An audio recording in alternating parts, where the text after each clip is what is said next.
Assalamualaikum warahmatullahi wabarakatuh dan salam sejahtera.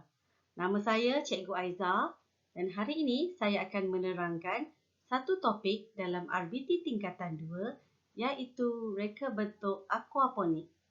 Jadi semua pelajar boleh buka buku teks RBT tingkatan 2 muka surat 118.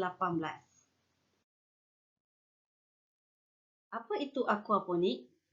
Aquaponik merupakan satu teknologi pertanian yang menggabungkan dua aktiviti iaitu aquakultur dan hidroponik.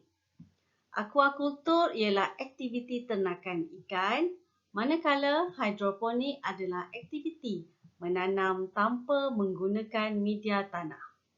Dan aktiviti ini dijalankan dalam satu pusingan air. Apakah tujuan aquaponik? Ada 3 tujuan. Yang pertama, mengekalkan kualiti air dan mengurangkan kadar amonia di dalam air. Yang kedua, ianya dapat menjimatkan ruang dan masa.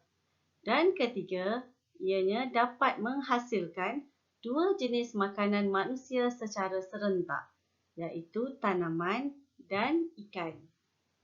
Terdapat 3 unsur penting di dalam aquaponik dan ia membentuk suatu hubungan yang saling menguntungkan atau dikenali sebagai simbiosis mutualism.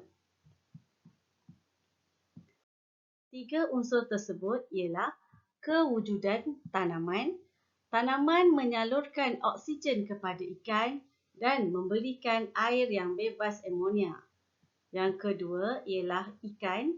Ikan mengeluarkan sisa makanan yang mengandungi amonia bagi tanaman. Dan yang ketiga ialah bakteria, menapis dan mengubah amonia menjadi nitrat dan zat yang berfungsi sebagai baja kepada tanaman. Ini ialah antara tanaman yang boleh ditanam secara aquaponik seperti cili, tomato, timun, terung dan sebagainya. Ini ikan yang boleh kita ternak dalam reka bentuk aquaponik seperti ikan patin, ikan keli dan sebagainya. Dan unsur yang terakhir ialah bakteria.